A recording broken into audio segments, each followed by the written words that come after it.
आजाद हिंद फौज के नायक स्वर्गीय कर्नल ढिल्लन की पुण्यतिथि पर श्रद्धांजलि कार्यक्रम संपन्न।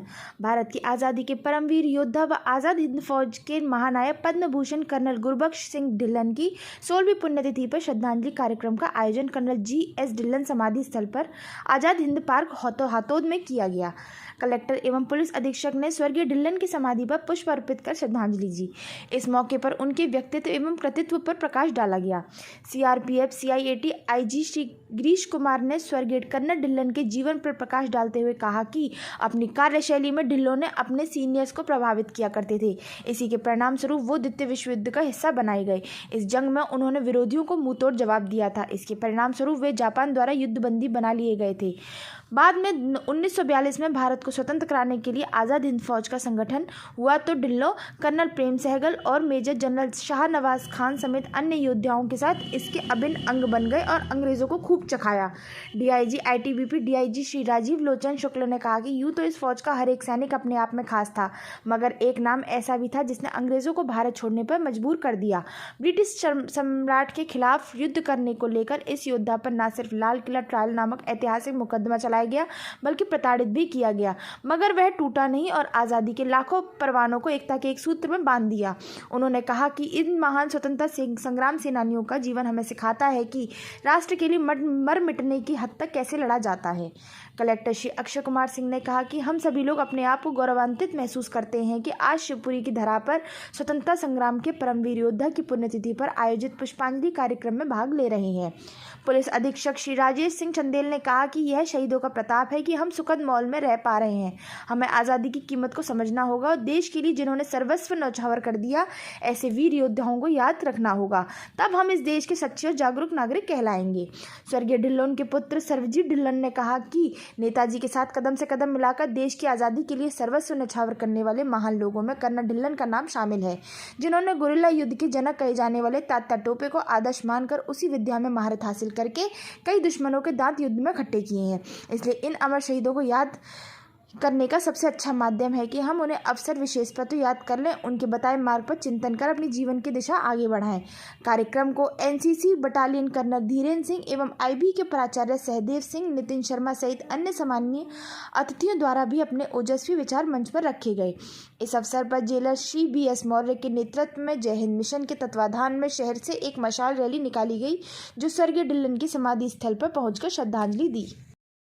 और मुझे हमेशा बहुत खुशी होती है इस फंक्शन के ऑर्गेनाइज़र जब मेरे पास आते हैं।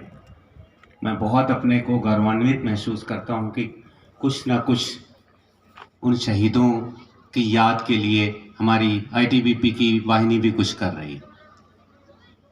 नेताजी सुभाष चंद्र बोस जब बर्लिन में हिटलर से मिलने गए तो हिटलर ने एक शब्द कहा उनसे कि Subhash, you want to help me for those 20 million Indian who is commanded by 20,000 Britishers.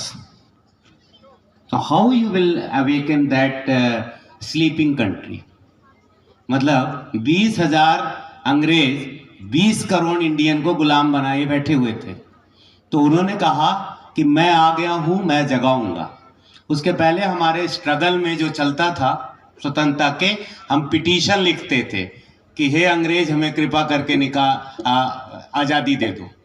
आज़ादी कभी भीख में नहीं मिलती और ना कोई राइट कभी भीख में मिलता है, कभी नहीं मिलता। तो जब नेताजी ने अवेकनिंग फैलाई और जब ब्रिटिशर्स को लगा कि ये 20 लाख या 2 लाख लगभग उनकी उस समय हो गई थी ट्रुप्स, खास तौर पे जब ब्रिटिश आर्मी जो डिफीट की गई जापानियों द्वारा, जिसको नेताजी ने पूरी तरह से स्वतंत्रता सेनानियों की सेना में बना दिया, तो ब्रिटिशर्स उसके मुख्य सहयोगी जो हैं वो मजबूत हैं।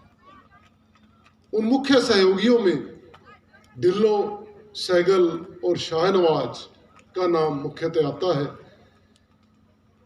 ब्रिटिश सेना के खिलाफ युद्ध लड़ना उस समय मानसिक तौर पर बहुत ज़्यादा मुश्किल माना जाता था। मानसिक तौर पर हम अपने आप को ब्रिटिश भारत कहते थे और ब्रिटिश सेना का अंग मानते थे। उस समय उस सेना के साथ लड़ाई करना, अपने सैनिकों को मानसिक तौर पे मजबूत करके आगे बढ़ाना और युद्ध करने के लिए तैयार करना और एक नया मोर्चा खोलना। देखिए, मेन जो उस समय हमारी जो राजनीति थी वो नॉर्थ इंडिया में थी, लेकिन नेताजी और कर्नल ढिल्लन ने जो रास्ता चुना वो चुना नॉर्थ ईस्ट का। बर्मा के थ्रू मणिपुर पे उन्होंने एंट्री की और सबसे पहले मणिपुर के रास्ते से जब उन्होंने अंग्रेजी सेना को हराया तो ये बाकी विश्व के लिए एक नई बात थी। मुझे नौकरी के सिलसिले में काफ़ी देशों में जाने का मौका मिला, संयुक्त राष्ट्र संघ में भी काम करने का मौका मिला, अमेरिकन आर्मी के साथ भी काम करने का मौका मिला, इंडियन आर्मी के साथ भी काम करने का मौका मिला। सब जगह कर्नल साहब की बड़ी इज्जत है, मान सम्मान है, लोग उनको बड़े आदरपूर्वक याद करते हैं। आज़ाद हिंद फौज एक केस स्टडी के तौर पे पूरी दुनिया में पढ़ाई जाती है कि साहब इस तरह का भी कोई संगठन खड़ा हो सकता है। तो मैं वैसे भी अपने आप को सौभाग्यशाली मानता हूँ कि मैं 2 बार शिवपुरी आया इससे पहले और दोनों बार मुझे कर्नल साहब से भेंट करने का मौका मिला।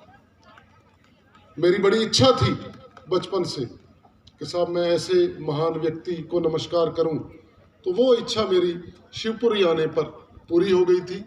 2 बार मैं आया, दोनों बार मैंने अपना विचार यहाँ रखा और दोनों बार मेरी भेंट करने की जो इच्छा है वो पूरी हुई। बड़ा अच्छा लगा उनके साथ।